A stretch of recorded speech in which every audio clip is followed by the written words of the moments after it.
So I open the meeting, the City Council meeting, February 9th, 2021. And the meeting is being conducted electronically by Zoom. Welcome, everyone.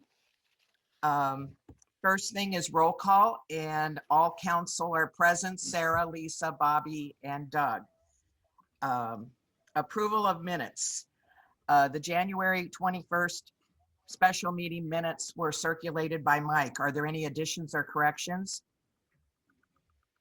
Hearing none, the minutes are approved by unanimous consent.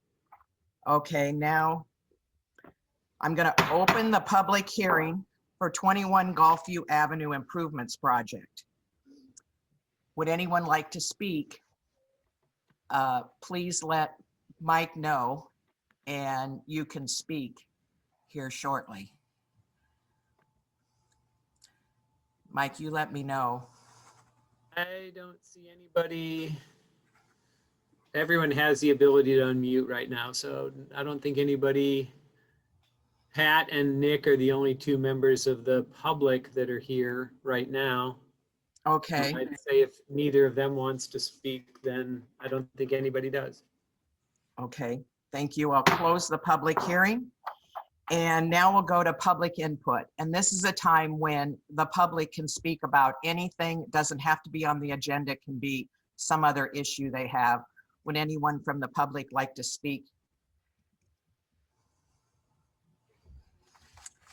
Okay, I don't hear anybody. So we'll move on to appointment to fill the council member vacancy. And so the first thing is acknowledgement of written materials filed by candidates. Mike, as city clerk, do you have any applicants that you can talk about? Yes, we have Nick Herbold filled out and submitted his application in January. And Nick is here. And Nick is here this evening. Okay, thank you. So now we'll have nomination by council members to fill the vacancy. So I'm opening up to any council member that wants to nominate someone. I would like to nominate Nick Herbold. Okay, thank you. Does any other council member want to nominate any other person? Okay. I don't hear any other nominees. So a written application was received by Nick Herbold, and would he like to make a brief presentation to the council tonight? Sure, that'd be great. I appreciate that. And thanks for the nomination, Bobby. Nick Herbold, 1250 Melrose. As I wrote to you via email, I don't really bring a platform to this position. I hope to problem solve in relation to issues that come before council. I've been on council before, as you know, so I hope to have a short learning curve. I've observed you've been doing a good job keeping minutes, keeping the meetings short. So I would help to keep those short by not unnecessarily taking up time. And I'm interested in the projects you guys have coming up, especially like the Melrose streetscape stuff. But I'm happy to answer any questions that you guys might have. Thank you. Well, I would just like to point out that while Nick and I do have stylish red hair, Nick has much fancier glasses than I do. So you will be able to tell the two of us apart very easily. Okay. Are there any questions for Nick?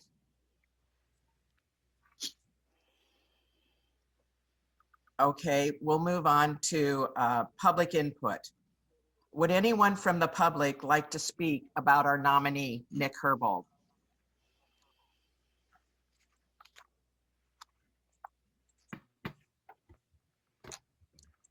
Okay, we'll move on to council discussion. Would anyone from council like to discuss this appointment? Well, I'll just say, since I was on council with Nick, it was a pleasure to work with him, and I look forward to working with him again. I didn't unmute myself in time to speak, but I wanted to. Oh, okay, Pat, you're going to Oh. speak about public input. Okay. Well, I think this pandemic has made everything harder, including governing. And I'm glad to see that Nick stepped up. I think the things he said just about himself are true. You know, he'll work with you well, and I'm glad you're appointing him. That's all. Thank you, Pat. Would anyone from the council have anything else to say? I'll just say I also thank you, Nick, for stepping up, and you know, any interaction I've had with Nick is positive, and I think he'd be a good addition to the council. So Okay, thank you. Any other comments? Okay, we'll have Mike, the city clerk, conduct a roll call vote for Nick Herbold. So if you'd call the Right. vote. Moore, Aye. O'Sullivan, aye. Scott, Aye. Wales. Aye. Motion carries 4-0. Okay, we have a majority vote of 4-0 for Nick Herbold. So now the council consider resolution 2104, formally appointing our nominee as Nick Herbold as council member. So is there a motion? I'll make the motion, Louise. Motion by Lisa, I'll second it. second by Doug. Okay, discussion. Roll call vote. O'Sullivan, Aye. Scott, Aye. Wales, Aye. Moore. Aye. Motion carries 4-0. Okay, now I'm going to give the oath of office to Nick Herbold. Okay, I don't think we need to stand here, but if you could raise your right hand, Nick. Where's Nick? I, Nick Herbold, do solemnly affirm I, Nick Herbold, do solemnly affirm that I will support the Constitution of the United States that I will support the Constitution of the United States and the Constitution of the State of Iowa, and the Constitution of the State of Iowa, and that I will faithfully and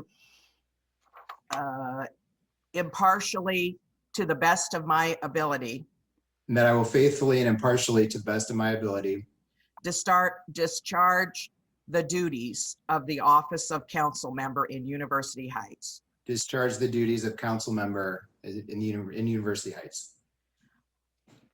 So now or thereafter required by law. So now or thereafter required by law. Congratulations, Nick. Welcome back to the council. Thank you. Okay, Congratulations, Nick. we'll Thank go you. on to mayor's report. Okay, in the mayor's report, I wanted to announce that I need to announce a new mayor pro tem, and I announced Bobby Scott. Thank you for saying yes, Bobby. I think you'll make a good mayor pro tem. And then hotel update. Now did, Jim is here. He just oh, got here. good. Okay, and I know you have some photos. Welcome, Jim. He's connecting audio right now.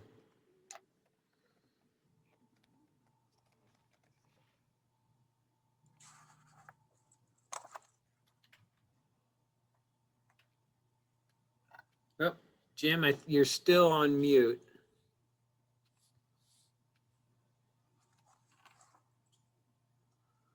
Okay, can you hear me? There you go. Okay. Hi, Jim.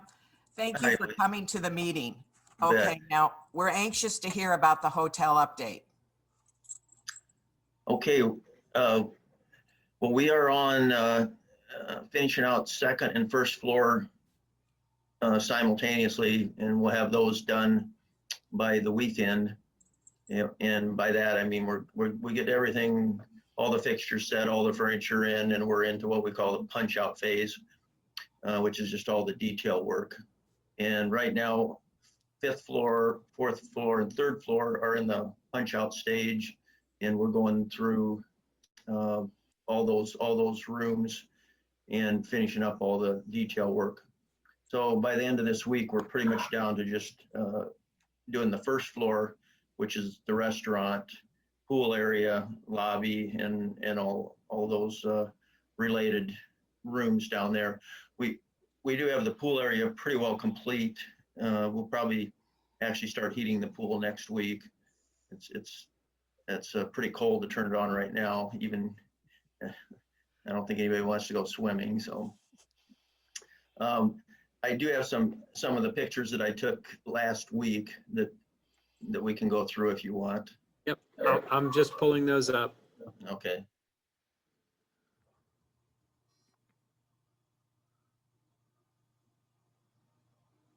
Okay, this is one of the areas where I'm doing quite a bit of work this week. This is the laundry. Now you're looking at the washing machines here. There's also in the adjacent room next to this, there's 4 commercial dryers.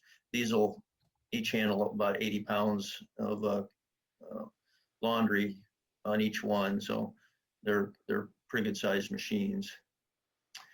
You can go on to the next one. Let's see what I got. Okay. Just a second. There we go. This is just to show you some of the equipment that's involved. This is just one of the mechanical rooms, and this particular mechanical room is actually the pool area mechanical room.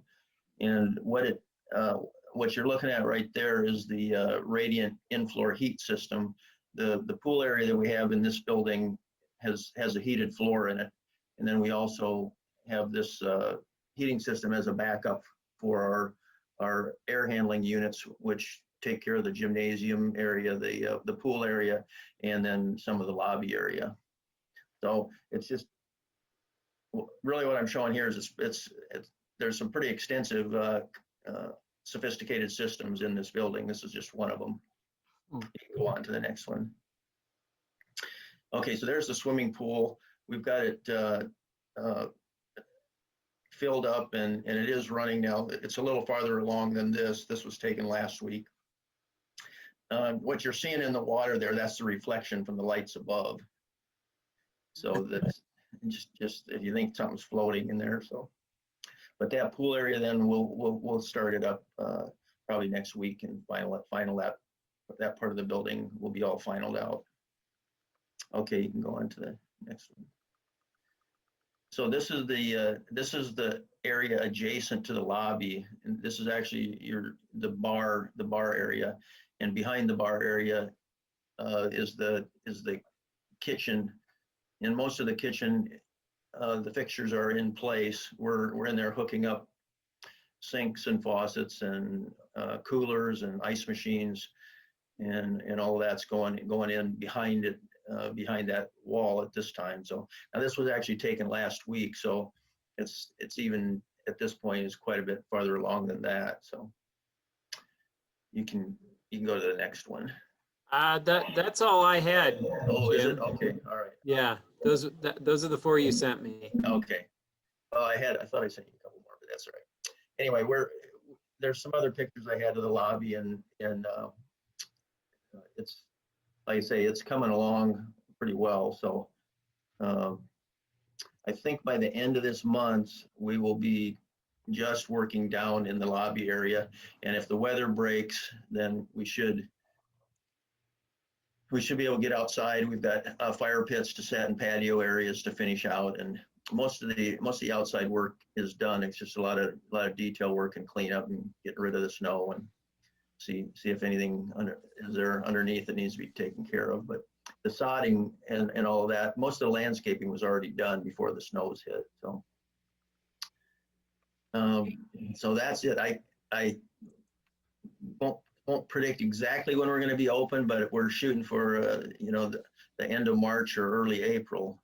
And I think I think we can make it now at this point. So we are working up on 6th floor. We're drywalling the restaurant at the roof level. So that's That's come along. It may not be open at the same time as the hotel, but it should be in the finished stages by the time we open the hotel up. So, Any questions for Jim? It's so exciting, Jim. It's really coming together Okay. nicely. all right, well, hopefully we'll be Hopefully able you'll open soon. to have a party here in a couple months. Yeah. So, Hopefully we can. yeah. So, Okay. all right. Thank you, Jim. You bet. Yep. Bye. Appreciate it. Bye-bye.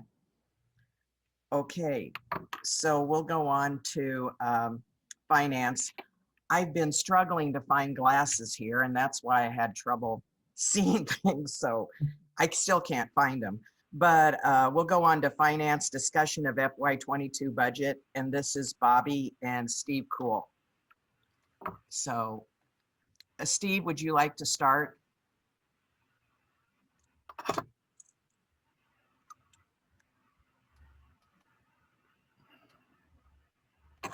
Maybe you're still on mute. Okay, am I unmuted? You are now. Okay. Okay, so we're starting the process on the budget for fiscal year 22, which is this coming July 1 through June 30th of next year. First step in the budget process is would be the approval of the proposed tax levy rate. If you recall last year, this was a new step that was added to the budget approval process as part of a statewide effort to try to contain property tax growth to targeted rate of around 2%. Obviously, communities will exceed that. Some communities will exceed 2% increase in the property tax, and that has to be disclosed, the reasons for it. So what we're going to have 3 weeks from now, we will actually have the public hearing on the proposed tax levy and the approval of the tax levies.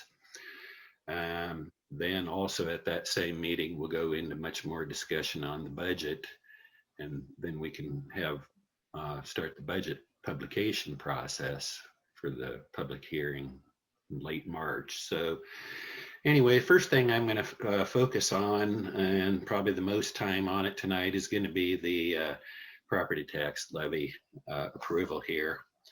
I think, Mike, if you have that PDF, it might help bring that up, and then I can go through that.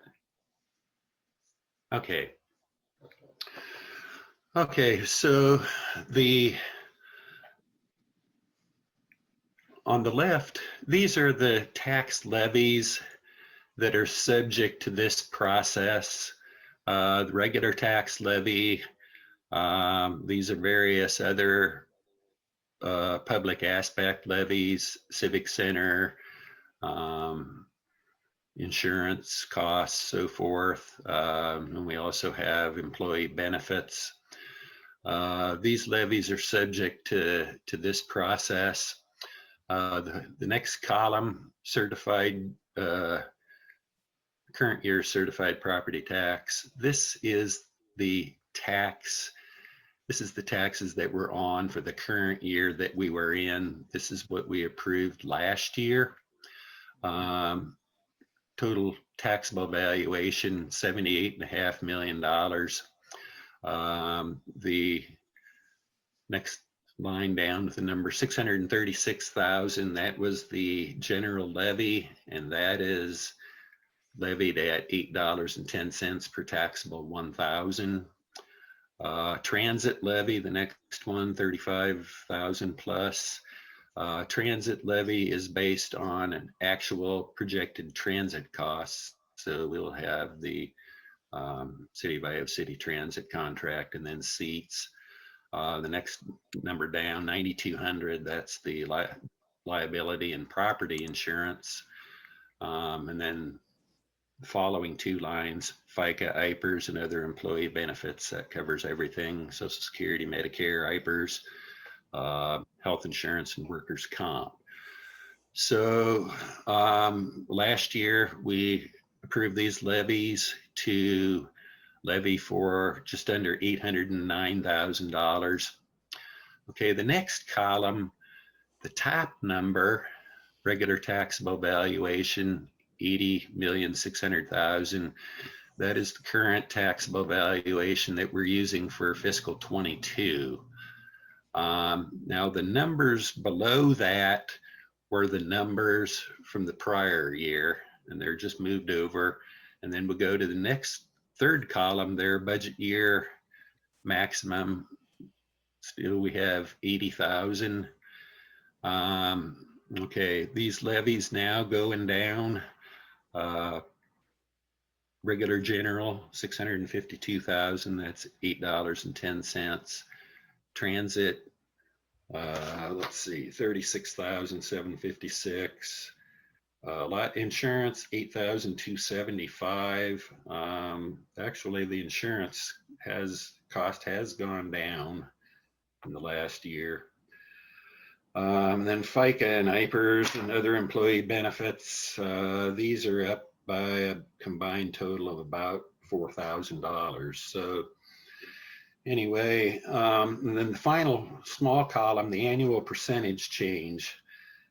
This is where the indicator is for the 2% threshold. So when we add up these levies that we're looking at for this next year, we're looking at a 2.66% increase.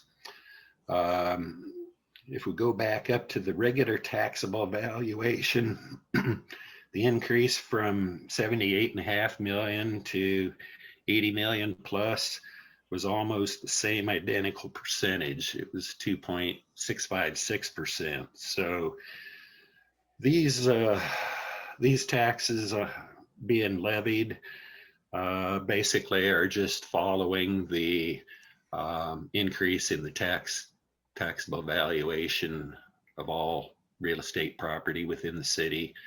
As we know, anytime any new homes are built, and right now, like with the hotel project, even though that's not done, that's not a full assessment yet.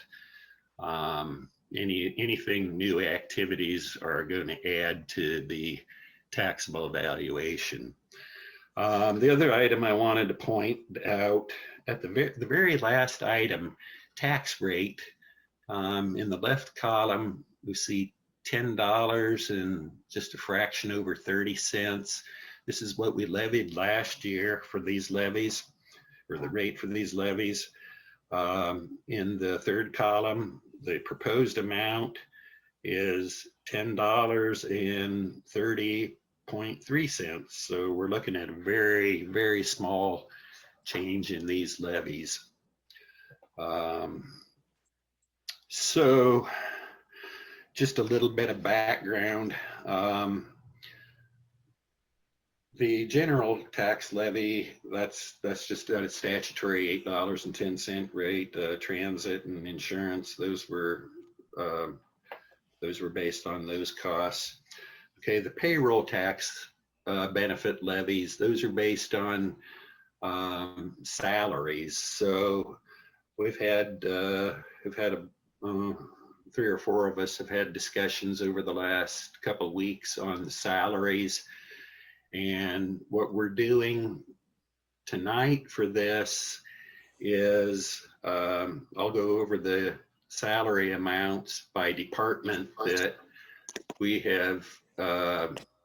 We've agreed that these are reasonable numbers, that we obviously won't hit these exactly right on, but we expect the payroll to come real close to these numbers for the year. Just real quickly here, we're looking at now the final numbers for salaries may be slightly adjusted in our meeting 3 weeks from now, but probably by not much.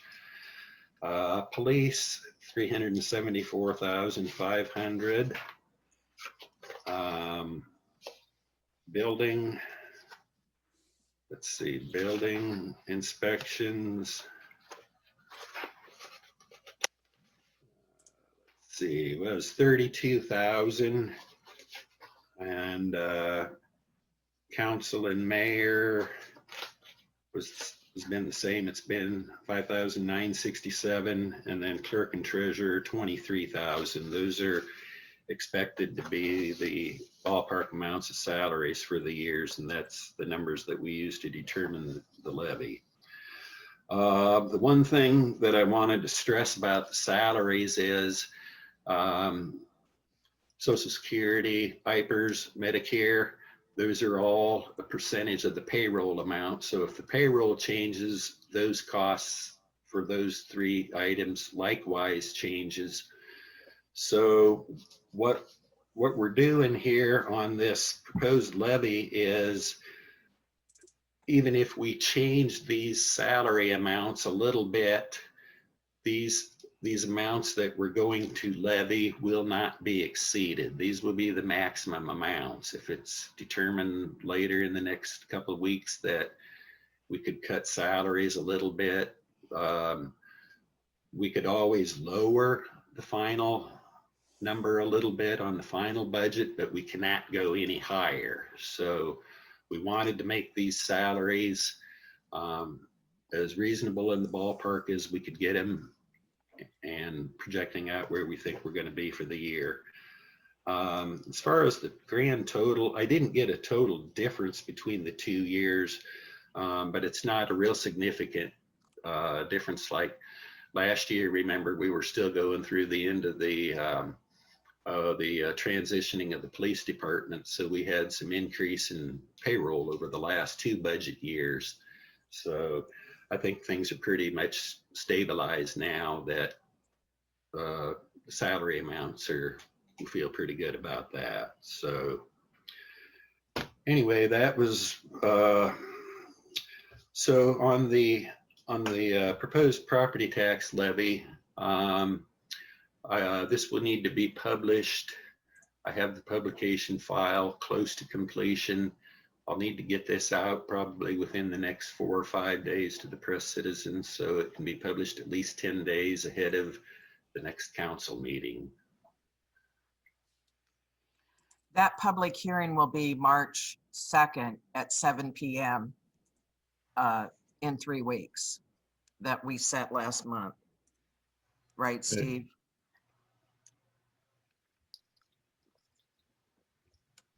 Louise, remind me that, can you hear me? Yeah. Yeah. I don't have it in front of me. I have it in an email, but I don't have it in front of me. What are the other, there was a couple dates that we set to review budget. Yes. Can you just It remind was it? March 2nd, and then we have our regular meeting March 9th. Yep. And then the last one is March 23rd. They're all Tuesdays. Right. And March 2nd and March 23rd should be fairly short. Yep. Great. Yeah, because March 2nd, we're going to go over the final budget, and then likewise, I will have about 4 or 5 days after the March 2nd meeting to get that budget publication to the press citizen to be published at least 10 days ahead of the March 24th meeting. So Is it 24th or 23rd? maybe it's the I thought it was 23rd. 23rd. Yeah, Okay. okay. Whatever the So- Tuesday is. I'm 23rd. sorry, I'm doing it by heart. That's not good. Let me look at my It's 23. 23rd. Yes. Okay, so that's the first step, and that will require an approval to proceed to get this published. The other thing I'm going to just briefly go over progress on the budget work for next year. We pretty much have the revenues pretty much pinned down. We do have some expenses that waiting for some final clarification for. The one thing we're going to have one different big major source of revenue this next fiscal year, and that's the completion of the hotel. The hotel motel tax will kick in once the hotel starts up. Assuming it starts up by April sometime, that money that's collected April, May, and June will be paid to the city either July or August. Hotel motel tax is paid after the end of each quarter. So hopefully we should get 4 full quarters in next year. Tentatively for this, we've used $250,000. I have some information from a couple of years ago that I'll have to dig out. I think we were talking about a larger number back then, but we'll figure it out. But then also, that hotel motel tax has restrictions on it. As you know, at least half of it has to be spent for tourism, community promotion, visitor related activities, and so forth. And then the other half, discretionary to various degrees and so forth. For purposes of the budget, because there's a time lag, we're going to get a quarter's worth of money, but the expenditure's not going to come out until later. But what I've done to make this a neutral position here, this will be on your budget worksheet that we'll be cleaning up and sending out the updated one later. But we do have, to be on the 5th page at the very bottom, we do have an offsetting earmark expenditure of that same $250,000. So, we're going to be in the process of identifying some of our ordinary expenses that could be covered by some of that money too. So that's the part of the expenses that we're still working on. No real projection where we're going to end up on the bottom line, except we're probably going to end up in a negative position. How much, we're not sure at this point. As you do know, we're now at 1 year into the COVID cycle. It has impacted some of our revenues a little bit. I think on the expense side, it hasn't been that much of a change. So that's one effect. How long it'll be until we get back to normal will determine things, when we can get some of the other revenues up. And then the other thing is the timing of the hotel project. When this started a few years back and we went through the budgeting process, I believe we were originally looking at hotel completion sometime, a year ago, which if you look at the original budget that we're on right now, we did provide for $256,000 of hotel motel tax. Since the construction's been delayed, that's also delayed, the completion of the hotel and getting that on the property tax rolls. So the revenue part is lagging behind what we've had gone through and planned out for the last few years. So anyway, we're probably going to be in a little bit of a deficit, but it's not caused by, out of control costs or anything. We're looking at timing issue and lingering COVID. So we will be working over the next 2.5 weeks to get these numbers finalized on the budget worksheet so we can actually present this and get it approved at the next meeting. So I don't think I had, the other thing I wanted to make you aware of, on the park bond, 2018 bond, the first 3 years payment of interest and principal, that was, according to the amortization schedule, was paid out of the local option sales tax money that the city had collected in prior years. Starting for fiscal year 22, the payment of that debt service is now somewhere around $21,000 of hotel motel tax, and another slightly over 50,000 that'll be, that is the debt service. That was the 50-cent levy, 50-cent debt service levy that was part of that process, that the financial advisors covered all of that, the funding the payback of the bond issue.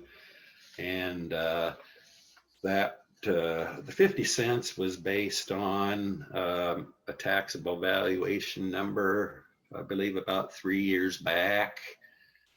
And it was decided 50% of, it was somewhere around 100 million altogether. So that's the, that's where the $50,000 comes from, is that application there.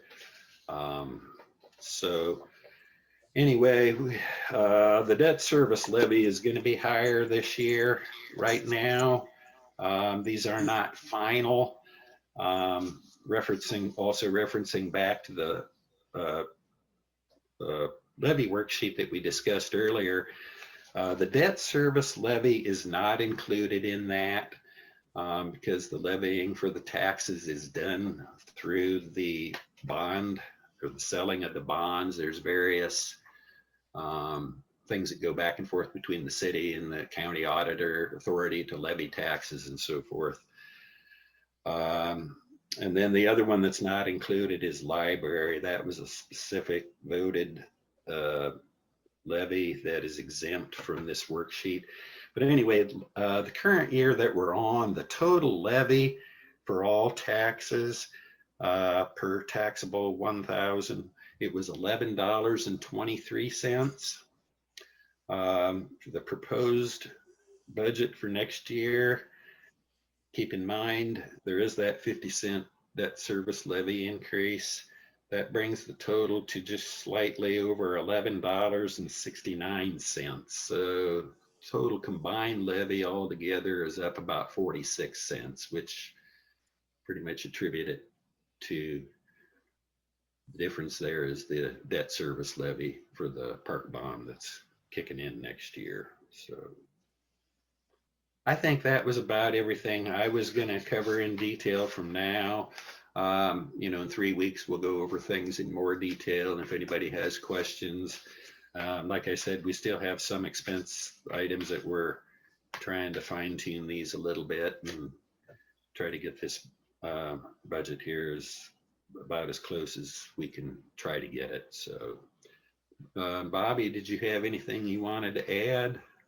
You know, I think as you know, you and I have talked a lot about this over the last couple of days, and so it's probably fresh on my mind. It all made sense to me. But if I just to recap at a very high level for everyone, one, I guess we need to approve this the property tax levy. But then two, as we're putting together the budget for next year, it looks like, I mean, really, the big picture is we're pretty much operating on a bare bones budget where there's not a lot of fat, if you will, in the budget. And so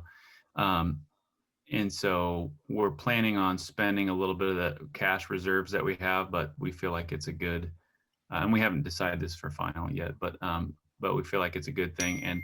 And once some of the revenues come in from the hotel motel tax, from property tax, from the hotel as well, and then any of the other, you know, things in the future, it seems like we'll be in a really great place. So we'll have more, you know, granular conversation, I think, probably in the next month on the actual budget. But I think, Steve, I think you kind of summed it up nicely, really. So Did you want to talk about any of the streets projects? You know, we usually talk about it at this time. I mean, with the bare bones budget, right. the So only, yeah, if you want to talk about that a little.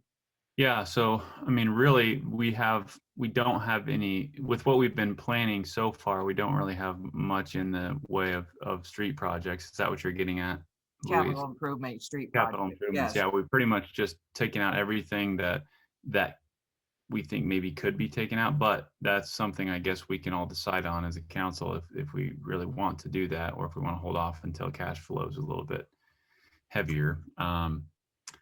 So, and Josiah, I think has a list. Is that kind of one of the things you want to talk about?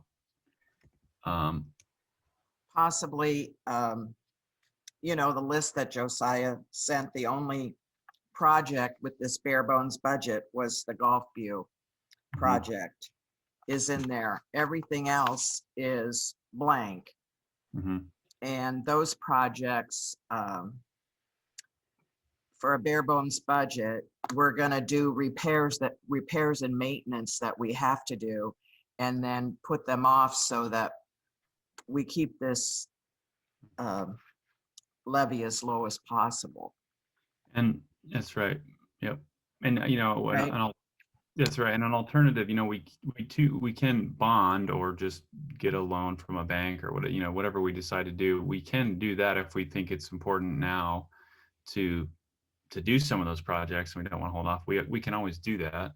But then the repayment of those will come back in later years. And so if we decide to do that, you know, we can always do that through bonding, I guess, and through debt service. So With the current proposal with only doing the Golfview Avenue project, do we need to bond, or we've got the cash reserves to be able to pay for No, that? Steve can speak to that, but we're planning on bonding the rest of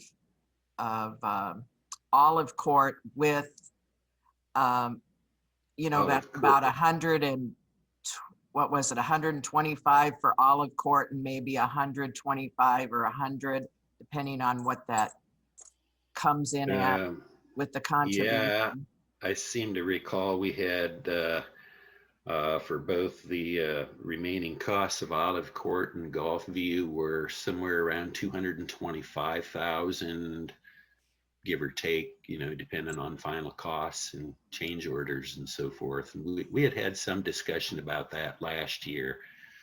Yeah. You know, to do these two projects and bond them, you know, when they're done or near completion, and then go on. Yeah, so we need to bond those two, and we could save it so they're together and they're not individual. But we can talk more about that too during Josiah's report. I mean, this, you know, we're going to keep working on the budget. And is that what you'd like to do? You think that's a good idea, Bobby? We talk about the project. Yeah, I think that's great. Do we need to approve the property tax levy first before we move on, or do we do that at the end, or what's the process? We're going to have a public hearing about that on March 2nd, but we do need to make a motion to have Steve Cool complete the notice to set the public hearing for March 2nd at 7 p.m.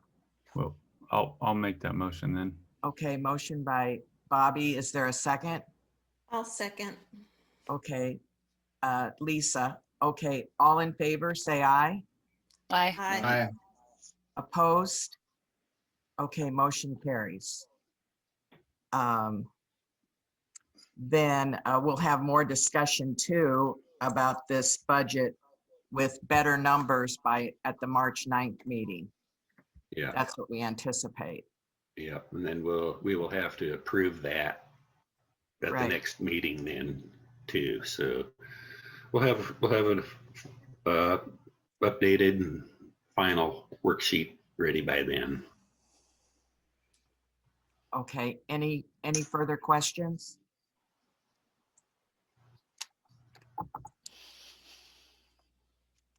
Yeah, it's been a tough year with COVID and everything going on, but there's a light at the end of the tunnel here. And thank goodness the hotel's going to be opening soon, it sounds like. So thanks, Steve, and thanks, Bobby, for your work on this. Okay, thank you. I'll see everybody in 3 weeks then. Okay, thank you. Okay. Now we'll go to legal report, and Steve submitted his legal report. Are there any questions for Steve? Okay, we'll go on to the city clerk report, and Mike, you submitted the clerk's report along with the building rental inspector report. Are there any questions for Mike? Do you have anything to add, Mike? Nope, not tonight. Okay, very good. Thank you. You. Then we'll go on to city treasurer. And Lori circulated her report, and I see she added a, tonight she added a warrant for engineering fees of $9,386.40. And also in that warrants, list of warrants, is the payment for Olive Court, the pay application number 4 for the 2020 Olive Court Improvements Project. That's included there. Are there any objections to approving the treasurer's, the warrants? Are there any objections to approving the warrants? Then they'll be paid by unanimous consent. Thank you. We'll go on to engineers report and committee report. So why don't we just go ahead with Josiah first? Because we have consideration of resolution 2103, approving and confirming plan speculations, form of contract, and estimate of cost for the 2021 Golfview Avenue Improvements Project. Can we get a motion on the table? I'll make the motion, Louise. Motion by Lisa. Is there a second? I can second it. Second by Doug. Okay. Discussion. Why don't, Josiah, why don't you start the discussion a little bit? Sure, thank you. Plans, specs, and costs were issued to everybody for the Golfview Avenue Improvements Project. As you've talked about, the one project we've been planning on for this year. Just as a quick reminder, the project and the design addresses ADA parking, the on-street parallel public parking, sidewalks, drainage, and water quality on Golfview Avenue from Grand Avenue up to near Stella's driveway. So the schedule is, if approved tonight, we would work to get that out to bid probably tomorrow or the next day, with a proposed bid date of March 3rd. That's when we'd have bids due, and then that would give us time to tabulate those bids, put together a recommendation, and you could have that on your March 9th meeting to consider the bids and award a construction contract. The way the contract is written right now, it requires the contractor to start work on this project no later than May 1st. And it requires them to be substantially complete by July 15th. And then it gives them one more month till August 15th to achieve final completion. So the goal there is to have all this work wrapped up before school starts again in August. I would note football, Josiah, and maybe even football. Yeah, maybe even football, right. We do have, I guess I would mention, similar to Olive Court, we may have some hold off on some of the the grass restoration, depending on the weather and where we're at that time. Our estimated construction cost is $134,000. That is a little bit higher than what we had originally estimated, but we've also added a number of things as we've worked with Paul Moore, who's contributing to the project for the construction that's occurring out in front of 116. And so through that coordination and meetings and designed, we've added some additional storm sewer and pavement removal that is part of his contribution. So that's part of it. We also, the other part of it that's some additional cost is we found some erosion at what I'll call the north end of the project, where the ravine is, erosion underneath the sidewalk there. So we did have to take some measures to design some retaining blocks and remove and replace that fence there to stem that erosion. Are there any questions about the plans or the costs or specs? Do we own that? Is that city property where that fence is, or is that? There are some storm sewer easements there for where those flumes come out into the ravine. And then I guess the only other thought I had as you were talking about it, really, it would be a bummer if this kind of drug into the football season, assuming we have a football season. Just thinking about, is there anything? I mean, you know how construction goes. It can kind of delay. It can drag on if it's not. I don't know if there's no hard deadline or whatever. Is there anything, do you think, Josiah, that you should be done in terms of I don't know if it's a penalty or something that would incentivize them to be done in time, or do you feel like it's plenty of time with the scope of the project? I think both. But yeah, to your first question, those dates I provided for substantial and final completion, they do have liquidated damages associated with them. Okay. So I don't recall off the top of my head, but it's some hundreds of dollars per day. Okay. Liquidated damage every day they miss that deadline by. Good. I missed that, so that's great.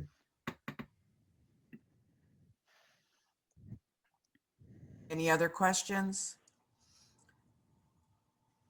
So we have resolution 2103 with a motion and a second. Any further discussion? We'll have a roll call vote. Scott, Aye. Swales, Aye. Herbold, Aye. Moore, Aye. O'Sullivan. Aye. Motion carries 5-0. Thank you. And we already did the pay application in the warrants. And so Josiah, you wanted to go over the rest of your report? Sure. So the only other two items I have right now are the streets and sidewalks budget items. And then I provided some updates on right-of-way, work and right-of-way items, which I wasn't going to go over. You can read them or if you have there's questions. On the streets and sidewalks budget, how would you guys like me to address that at this time?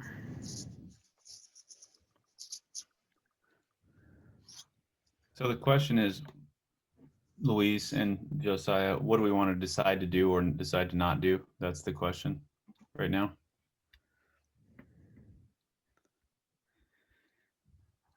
I think so, or what your timing is, whether tonight or March 2nd.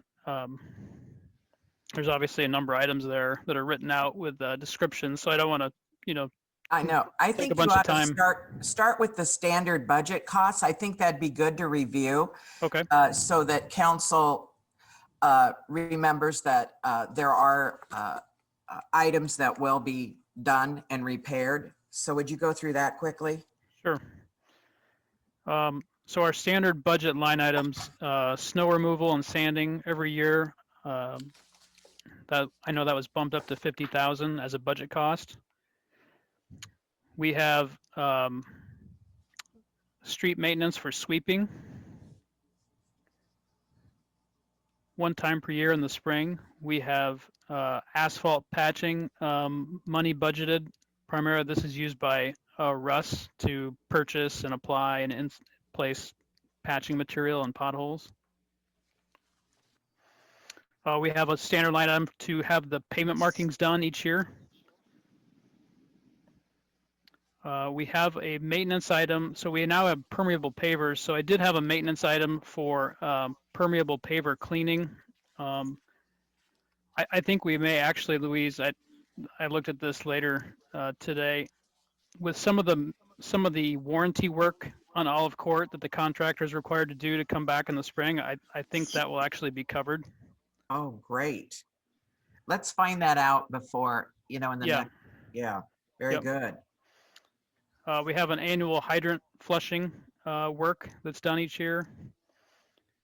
We've got a standard line item for engineering services that is it's not like project related. Like, for example, if we have a project like Golfview Avenue, we usually list engineering costs separately, so it holds it together as a project. So this would be just standard work. All the other stuff, it's not project related. We have a standard line item, standard budget cost for your stormwater program administration. Your permit from the DNR has a number of requirements each year for inspections and cleanings and reporting. So that is a line item. And then we have a couple for traffic sign assessment and management and traffic controls and safety, street signs. That always comes up every year. Need to deal with signs, replacing signs, ordering signs, looking into issues with the traffic signals and coordination with Iowa City. So that's what that covers. Thank you, Josiah, for going through that. Are there any questions about that? And are there any questions? You know, he has all these projects, costs, and estimates listed. He has, it's like 1.2 million in projects listed above, and there's quite a few. I got a question for Josiah. Yeah, Josiah? Doug, you wanted to ask? Yeah, have we heard back anything from Iowa City on that proposed pedestrian crossing there at the entrance of the hotel? Are you referring to what the MPOs discussing that with Iowa City and if they were going to include an additional crossing? Yes. On the other side of the bridge? Yeah. I have not heard back and I have not reached out to them. Okay. But I can do that. That's all right. You just jarred my memory and I thought I'd bring that up quick. Josiah, could I ask a quick question? We had that issue with the second pavement markings a few years back or a couple years back. So in your budget, what is your recommendation, I guess, in terms of whether to do a second pavement marking, at least on Melrose? Well, we've had, so we added that because some of those were getting pretty worn down. I would say we went with one pavement marking for quite a while that have made it through. So, you know, as I understand in a situation where you're trying to just do exactly, you know, no more than you actually need to, the second marking is probably not required. I mean, it's not required, but yeah, as I understand it, it's probably one of those things that gets eliminated this year. This might have been before I was on council, but was there talk of that you could do it two different ways, or maybe it was two different paint products or something? One was a little more durable, I guess is the word, than another. You could maybe get by longer with one coat than, is that, am I remembering that correctly? I thought one was a tape product and the other was paint. Is that correct, Josiah? Oh, they do make tape products. Typically, we've used waterborne paint on our annual markings. When we have projects, we've spec'd out durable paint, which does last longer. It's also maybe 3 to 4 times more expensive. And there's only a few contractors that do it well in the state, so it's very hard to get them to show up. So the bottom line is, yes, there are more durable products, but they are quite a bit more expensive, on the order of, like I said, 3 times more expensive. Okay. Well, that answers my question, I guess. As far as the list of projects, and I feel like I've probably asked this before, like Josiah, in your opinion, I mean, any of them, is there a major downside to waiting on any of them? Like, are any of them just, like, in your opinion, we need to address them in the next year? Yeah, I think there's definitely a couple of line items where you should not cut or not cut completely. If you're looking at projects that are patching or replacing damaged panels, and I don't know if you guys are looking at the It's page That- 205 if you guys want to look at it, of the PDF that Mike sent out. Okay. Is that the sheet with the costs in each line item? Yeah, there's Okay. like 12. I'm looking Yeah. at the one that has like 12 projects. Okay. Yep. Is that it? So, Okay. so number one's golfview construction. Obviously, you'll need to keep that. I would say item 4 and 5 are replacing damaged panels on 2 local streets that have been broken up quite a bit. I would consider keeping those if you can. Okay. And then item 13 and 14 is line items we've always had to carry money to address panels that blow out during the year. Typically, we get this evaluated after the winter and see how the streets have fared. So it would be a good idea to have money available and set aside to address those. Great. Okay, thank you for that. I know 13 and 14, we really do have some areas always, don't we, Josiah, every year, panel repair and on arterials and even some, yeah. Are those in the budget worksheet yet, or are those all included in that list that's sort of put out to the side? Like, do we have panel replacements in Steve that budget? would know off the top of his head. I don't think they are off the top of my head, but I can look here while if we want to keep moving on, I can go check my records so far. Okay. I thought they were in there, but They're probably not, it's probably not considered capital I don't projects. think they're in there. If Josiah's saying, well, somehow I thought we were including them, but Yeah, let me look. I'm not sure Yeah, at I the moment. see arterial panel Oh. replacements, 30,000, local panel replacements, 20,000 okay, on yeah. page Cool. 6. Okay. I thought that was always in there as our basic. Yes. Okay. Yeah, yep, it Okay. is. You're right. Okay, so that's good because I know that's very important, the 13 and 14. Yeah, I Yeah. don't Yeah. know about 4 and 5 though. I don't think those are for sure. But No, those are like moved off to the side. Yeah, they're not That's part of it. correct. Yeah. And I would mention too, as I was looking at page 6 of the draft budget worksheet, where the arterial and local panel replacements are, there's also under that, there's 2 line items. One is the visioning project, and then under that is the optional second pavement marking that we discussed. That visioning project would be one also that would be optional. It's definitely not a maintenance or required item. There was visioning project discussion on entryway signage for the city on both the east and west ends. So at some point, if the council wants to move forward with that, it was an estimate to basically get that project started and discussed and come up with signage and design and all that stuff. So that one's actually probably one that would be off to the side as well. The 7,500, yes. Correct. Yeah. Well, that's not necessary. No, I don't think it's the year for that. But you mentioned 3 and 4. You're an expert, Josiah, at breaking those down. Can you make them any smaller? he's managed to keep interest rates low, so good work with How long have you been engineer, Josiah? You've been an expert at breaking them down. Yeah. How long have you been engineer? I think it's like 15 years, 16. Okay, wow. It's got to be. But the Yeah. problem is, I remember the 3 before you. But anyway, thank goodness you're staying on so long. Yeah. So those 2 other line items, 4 and 5, it's possible they could come down, but again, they're small areas, so probably not a ton. But one of the issues is you get into a space and you want to repair something, and there's stuff next to it that should be repaired, and once you get a contractor there, it just makes sense to do it.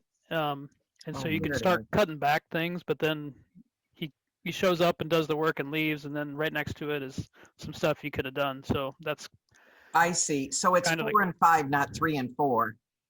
Yeah, 4 and 5. Because I just looked at 3 and went 197. No, that's not it. Yeah, 4 and 5. Okay, 4 and 5. Yeah. I'm sorry. I'm going to mark that. So those are damaged street panels, Yes. right? Not sidewalk. Okay. Yeah. Street. Yep. Well, Bobby, what do you think of trying to work those in and seeing where we are? Yeah, I mean, my gut is to do it. I mean, I think that especially if it's any type of safety issue at all. I mean, that's my thought. We could just bat it into the bonding potentially or whatever we need to do. Mm-hmm. Okay. Well, we'll Put it in there and talk put it about in it. there and then look at it some more.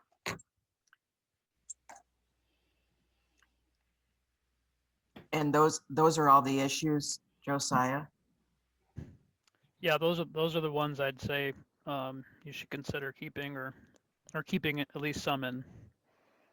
Josiah, I'm gonna say something crazy here, but what if we just issued one massive contract that we knew was gonna take place over the next 4 years, and we just did all of it, knowing that it's gonna be split out, but the benefit is you have one contractor, they're not remobilizing. You basically you're benefiting from the ways that you just said with, you do the work to this section and then you have this adjacent panel that could have been replaced. You know what I'm saying? Like, is that a dumb idea or is it a genius idea? I gotta admit, I'm not sure I follow you. So are you saying given one contractor, like, hey, we're gonna give you this one project every year for the next 4 years? Or you're just saying, hey, we have these 15 projects that we need to do, and we're gonna bid them. We're gonna bid it as one project, and you can do it in stages, right? Do you know what I'm saying? Basically, the University Heights street repair project, and you set it out for bid, and it's $1.2 million project roughly, and we know that the costs are going to come in incrementally, or however that works, and so you could, if you wanted to bond for it now while rates are low, or however that would look. I don't know. I practically haven't thought through that, but you get one contractor, they're in town, they when they're done with one project, they move to the next project. You know what I'm saying? Yeah, I mean, I'm not sure how the bonding aspect goes. I'm not sure if that's a good idea. Why not just divide it yourself and put it out to bid each year? I mean, as a city, you are subject to state rules on bidding amounts, and I'm not sure giving one contractor sort of a 4-year window is Feasible. I'm not sure if it's a good idea or not. What if they're not a good contractor? Right. I mean, yeah, totally. And that's why I was asking. I was just mostly thinking, rates are low right now, but if you could lock in a lot of that and you could save a lot of money by doing that, is that a good idea? But it sounds like not worth the risk. Yeah, I'm not sure if it is. I also don't know how the contractor would respond to that, because just the way costs and things change and fluctuate, how do they bid something for 4 years? Yeah. Yeah.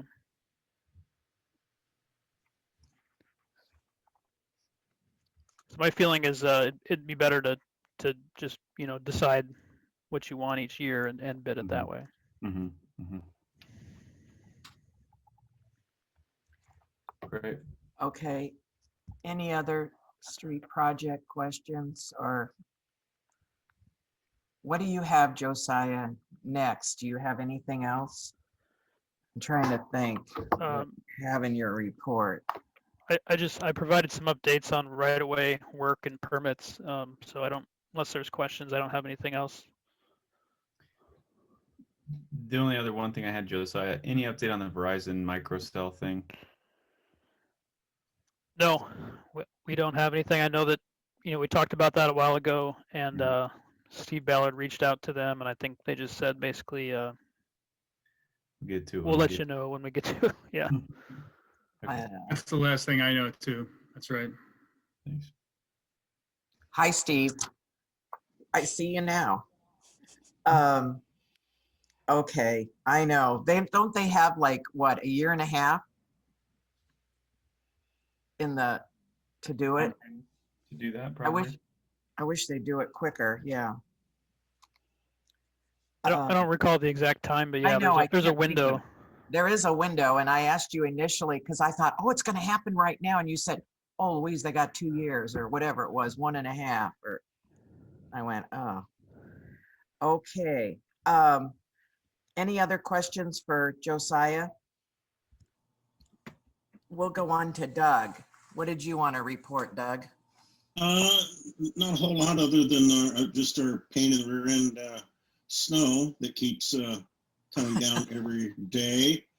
It is chewing up a lot of money with Mark, and we're shooting about $23,000 a month on snow removal, and I think January is probably going to be more than that, the way that it's looking. February, let's hope for the best. The only thing that was brought up was Mark is experiencing problems with some residents blowing and pushing snow into the street. And we need to remind our residents that they can't do that. We do have an ordinance in place that prevents that from happening. So you might want to pass that along wherever we can. And I'm sure it's very frustrating for the people pushing snow and the residents who have no place to put snow. So I feel each other's pain, and it would just warm up, this would all go away. Other than that, we have a few people that are, still complaining about visibility, and I know Mark is doing his best to push that around a little bit to make it to where it's not such a blind spot at intersections. We did have a private snow removal company for one of my neighbors.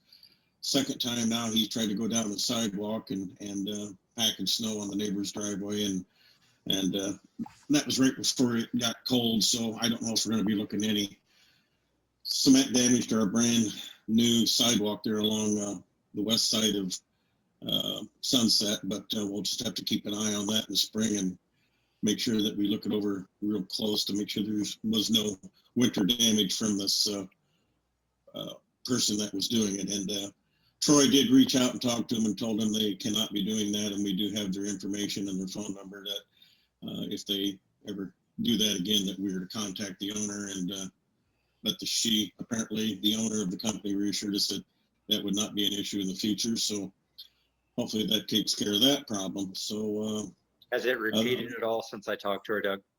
Not that I've heard. Okay. Not that I've heard. So you did a good job cracking the whip on them. So thank you. Thank you. Other than that, that's really all I have, other than the topic of the crosswalk up there on by the hotel, but that's been addressed with Josiah. So I really don't have much else to add. Any questions for Doug? Make it quit snowing, Doug. And the cold. But anyway. Beginning to sacrifice the lamb or do some voodoo dance or something. I don't know what we got to do. I don't either. There's no more room anywhere for snow. I don't know if it's going to melt who was saying by this date it's going to start. And I thought, well, is the snow going to be gone by then? When he was talking about the project on Golfview, I thought, will the project be done will it be melted by May 1st? Just getting the frost out of the ground might be hard now. If we're getting all this cold weather, that's really going to push the frost in the ground. It'll be, probably the first week in May before we get into the ground. Oh my goodness. Okay. Thank you, Doug. Thank you, Josiah. So now we'll go on to the chief's report and the committee report by Sarah. The chief submitted his report. Did you want to say anything, Troy? Just briefly on the snow events, kind of like Doug pointed out already, we might have had an abbreviated football season, but we're making it up for it with our snow season. Mark has been very responsive to the complaints that I forwarded on about trying to level out the snow piles. I don't know, residents have 6-foot piles at the end of their driveways. There just isn't any place for the snow to go, but Mark is doing a good job with it. We've only had one repeat offender as far as properties that I've asked Mark to clear. That person generates complaints now. I received a complaint this morning, and it was probably within 12 hours from the snow stopping falling. So I don't know, in fairness to that property owner, following the snow last week, it was cleared within 24 hours for the first time, but we'll see if that continues. Shout out to Brennan McGrath. He got a hold of me about the fire hydrants and Brinkema clearing them and offered to adopt the one in the 300 block. I think it was 338 Kozer Avenue. So shout out to Brennan.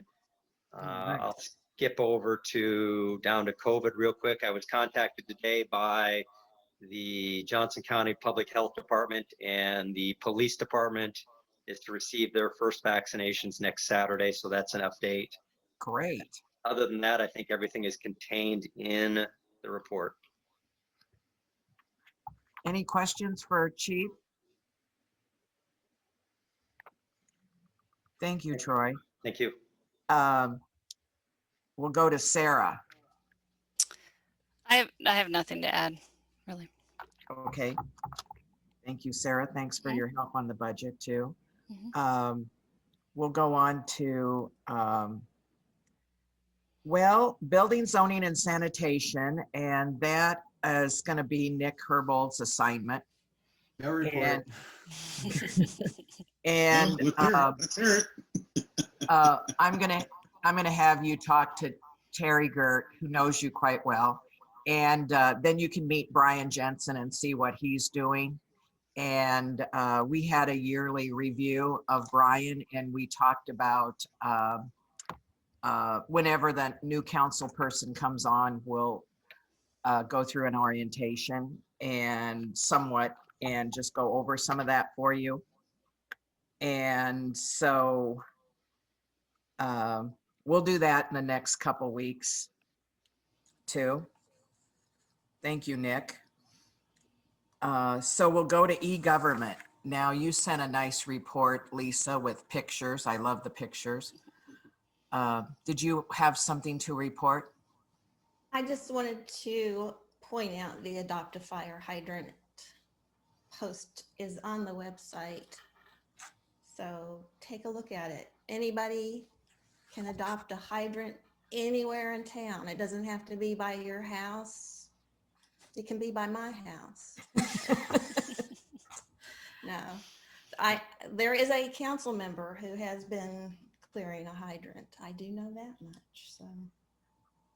Okay. We're Any doing questions pretty good. for Lisa? Anything else, And Lisa? I guess, was Steve going to talk about ordinance 97 or no? Sure, yeah, that's a good idea. Let's have Steve Ballard, since we haven't heard from him very much. Let's have him review ordinance 97 too. Which is also on the website under snow removal. You can find an easy link to that and tips about snow removal. Yeah, so thanks. So there's two ordinances, 82 and 97. They kind of work hand in glove a bit, but 97 makes clear. So 82 says, 82 says you need to remove your snow from your property. 97 makes clear that you can't dump it on somebody else's property and you can't put it on city right of way or city property. So I respect everything I've heard concerning people's efforts to remove snow and the fact that there's hardly any place to put it. But the ordinances are clear and they've been longstanding in the community that you have to remove your snow and find a place on your property to deposit it and adjust your snow blower accordingly. Any questions about the ordinance? Thanks, Steve. Lisa, did you have anything else? No, I was thanking Brian Brinkema again, and just our neighbors who have been helping neighbors, and including someone who, I don't know who cleared the storm drains around town, which will help prevent flooding if the snow ever melts. if we ever get warm weather again, that will be very helpful when it starts melting, won't it? We'll have to go around and do some of that. Thanks, Lisa. Any questions for Lisa? Okay, I thought of one more thing. I texted Terry Morrow with OUP and asked her when the next meeting was for the HOA, because we need to assign someone to that.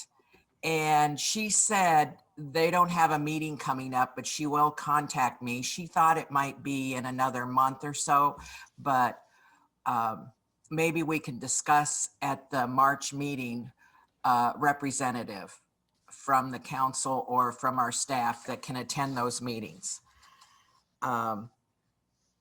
So anyway, I wanted her to know that.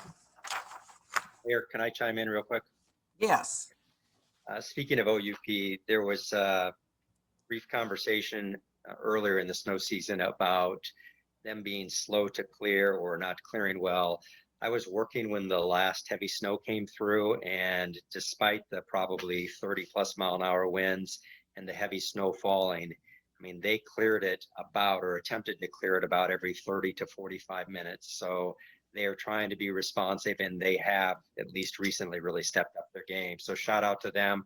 And also, as long as I'm being complimentary, I have never worked in a community before that has had this sort of response. I'm called out the one repeat problem property, but I am impressed with the residents or the community members who are getting out and clearing their walks. I've never lived in a community that it was almost universal compliance. So. Oh, how nice. That's good news, especially because it's just been the worst winter. Thanks, Troy. Are there any? I don't know if this is helpful yet, but I mean, Yes. I'm happy to volunteer to be the representative or whatever to talk to the homeowners association with OUP if that's helpful. Oh, well, are you part of the? Aren't you? Because I bought You have your office there. I bought the half of the one. I guess it'd be next to Well, Maggie's. I'm not sure. I don't know if that You matters. should be a representative then. Okay, yeah, the conflict of interest part. Huh? Mm-hmm. Well, then never mind. Well, but I appreciate that. But I was kind of thinking that it might be good just to think about this, to have maybe the police chief be the representative rather than, because he's up there, and I've been up there not even once a month, you know, maybe 6 or 7 times in the last, because of COVID. And so he is up there a lot and sees what's going on. And, you know, I haven't been going out, and other people haven't been going to the office either. So I think that Steve Ballard, is that something that we could have a staff person do and not a council person do? Yeah, I'll have to check. I think Yeah. so. I think it's just the appointment is the key, but I'll take a look at that. Okay, thank you. Okay, so any other announcements? Is there any objection to adjournment? Oh, here? Louise, Yep. Louise, one quick one. Not that I'm doing other things during the meeting, but I was actually opening the mail, and we did get a notice from City of Iowa City, since we're an adjacent property holder, that the City of Iowa City will have a Planning and Zoning Commission meeting on February 18th that deals with their Finkbein rezone. So if anybody really wants to attend that meeting, let me know and I'll shoot you the Zoom credentials for that. Thank you. Anything else? Is there any objection to adjournment? Hearing none, the meeting's adjourned by unanimous consent. Thanks, council. Welcome aboard again, Nick.